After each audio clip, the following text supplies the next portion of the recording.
하두셋. 안녕하십니까. 사마열혈입니다. 김성동 교수님 형법 강론 제90페이지 제4절 과실치사상의 죄 보겠습니다.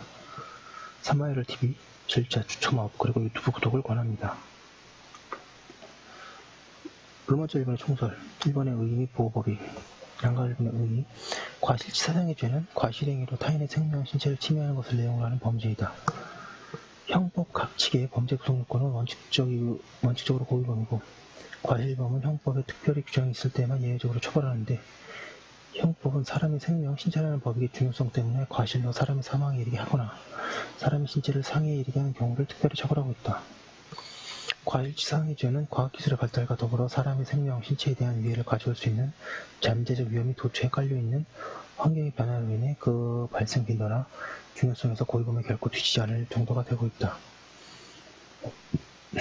양가로 이번에 과실치사상의 죄는 보호법익은 사람의 생명 또는 신체의 건강이다.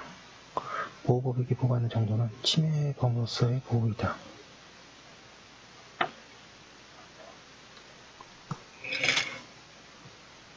(91페이지의) 2번의 구성요건의 체계. 과실치사상의 죄는 과실치사치상죄, 과실치사죄가 있습니다. 과실치사상의 죄는 기본적 구성요건은 과실치사상의 죄가 과실치사죄이고, 업무상 과실, 중과실치사죄는 이에 대한 가정적 구성요건이다. 이 가운데 과실치사상 죄는 만사불발죄로 규정되어 있고, 교특법 제4조 1항에서 자동차 운전자의 업무상 과실치사상죄에 대해서도 사고 후 도주, 음주 측정 불응, 신고 위반 등 11개의 중대 법규 위반, 중상해의 결과 발생 등 예외 사유에 해당하지 않는 등 공소 제기를 제한하는 특례 규정을 두어 과실범을 실질적으로 피범죄하고 있다. 한편 특가법은 교통사고 후 도주자에 대한 가중처벌을 규정하고 있다. 과실범의 일반적 성립요건. 과실치사상의 죄는 과실을 주관적 구성요건 요소로 하고 있다는 점에서 고의를 주관적 구성요건 요소로 하고 있는 살인죄 또는 상해죄와는 다르다. 과실치사상의 죄의 성립요건 가운데 특히 과실 여부와 인과관계의 판단이 중요하다.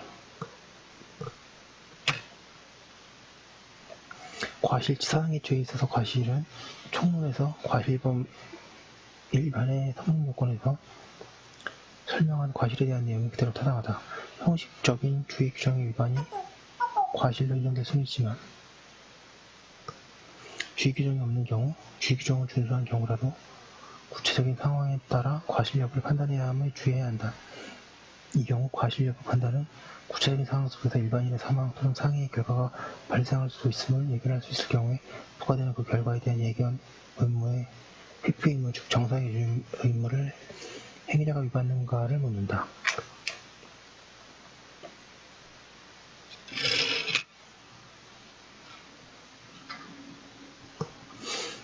과실치사상의 죄는 모두 결과범으로 규정되어 있기 때문에 이들 죄가 성립하려면 과실과 사망 또는 상해의 결과 사이에 형법상의 인과관계가 특히 중요하게 검토되어야 한다. 이에 관해서도 형법 총론의 인과관계와 객관적 기속에서 설명하듯이 고의범에서는 검토하지 않는 평가 기준을 사용하는 과정을 거쳐야 할 경우가 많다. 이를 위해서는 판례에서 확립된 합법적 대체행위 이론을 적용하여 과실이 없었더라도 마찬가지 결과가 발생했을 것인가를 물어서 결과 발생이 행위자의 과실로 직접 연결된 경우인지를 확인한 후에 형법상의 인과관계에 대한 결론을 내려야 한다. 특히 과실과 결과 간의 직접적 인과관계의 인정 여부를 판단하는 이 평가 방법은 실무에서 객관적 귀속이라고 표현되고 있지는 않지만 내용상으로는 객관적 귀속이론에서 말하는 객관적 귀속 척도인 의무 위반 관련성과 동일하다. 따라서 상당인과 관계설의 상당성 판단과 객관적 귀속이론의 객관적 귀속 판단이 별개의 것이 아님을 말해준다는 점에 대해서도 총론에서 설명하였다. 로마자 2번의 과실치상죄 제266조 과실치상죄 동그라미 1번. 과실로 인하여 사람의 신체를 상해에 이르게 한 자는 500만원 이하의 벌금, 구류 또는 과료에 처한다. 반의사불벌죄 제1항의 죄는 피해자의 명시한 의사에 반하여 공소를 제기할 수 없다. 1번의 의의와 성격. 과실로 인하여 사람의 신체를 상해에 이르게 함으로써 성립하는 범죄이다. 피해자의 명시한 의사에 반하여 공소를 제기할 수 없는 반의사불벌죄에 해당한다.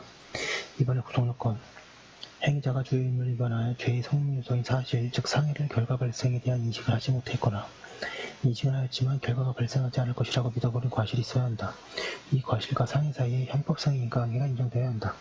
객차에 해당하는 사람이 구속요건적 결과인 상해에 대해서도 상해죄의 내용과 같다. 로마자 3번에 과실치사죄 제267조 과실치사죄 과실로 인하여 사람을 사망에 이르게 한 자는 2년 이하의 금고 또는 700만원 이하의 벌금에 처한다. 과실로 인하여 사람을 사망에 이르게 한 것을 성립하는 범죄이다.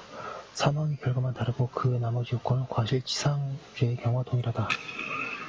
하고 있습니다. 과실을 인정한 판례와 부정한 판례가 있는데요. 93페이지 일단 보겠습니다. 과실을 인정한 판례 사안 동그라미 2번 노후된 가옥의 임차인이 연탄가스 냄새가 많이 난다고 수선 요구를 하였으나 임대인이 이에 대한 조치를 하지 않아 연탄가스로 사망한 경우 과실을 인정.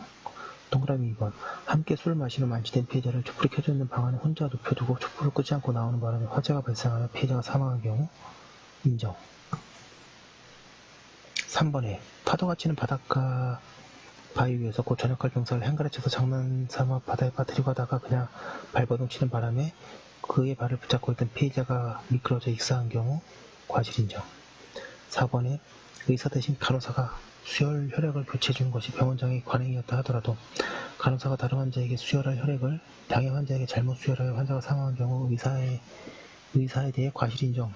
동그라미 5번 알코올 중독자를 수용하는 복지원에서 금단 증세를 보이는 알코올 중독자를 치료 없이 독방에 방치하였다가 자살에 이르게 한 경우에 복지원장의 과실을 인정. 과실을 부정한 판례 사안 과실을 부정한 거 1번 임대한 방실의 부엌으로 통하는 문과 벽 사이에 0.4cm 정도의 틈으로 스며든 연탄가스 중독되어 임차인이 사망한 경우 이러한 하자는 임차인의 통상의 수원관리에 속하는 것이므로 임대인의 과실에 대한 것이라고 볼 수 없다. 부정한 거 1번하고 인정한 거 1번하고 잘 보시면 여기는 수선 요구를 여러 번 했는데 안 하는 거고 여기는 0.4cm, 4mm 정도라서 차이가 있습니다. 2번 피고인이 자기 차선에 따라 운행 중 반대 차선으로 오던 차량이 좌회전 금지 구역인데도 갑자기 피고인의 차량 앞에 가로질러 좌회전 진입함으로써 인하여 서로 충돌한 경우에도 피고인이 제한 속도를 약간 넘어서 운행하였다고 해도 이 충돌 사고의 책임을 물을 수 없다. 3번에 공장 운영 전반에 대한 감독자가 따로 있는 경우에 공장을 임차 경영하고 있다 해도 그에게 피해자인 공원에 대해 구체적이고 직접적인 감독 책임이 있다고 할 수 없다. 동그라미 4번에 담임교사가 유리창을 청소할 때에는 교실 안쪽을 닦을 수 있는 유리창만 닦도록 지시하였는데도 유독 피해자만이 베란다로 넘어갔다가 밑으로 떨어져 사망했다면 담임교사에게 그 사고에 대한 과실 책임을 물을 수 없다.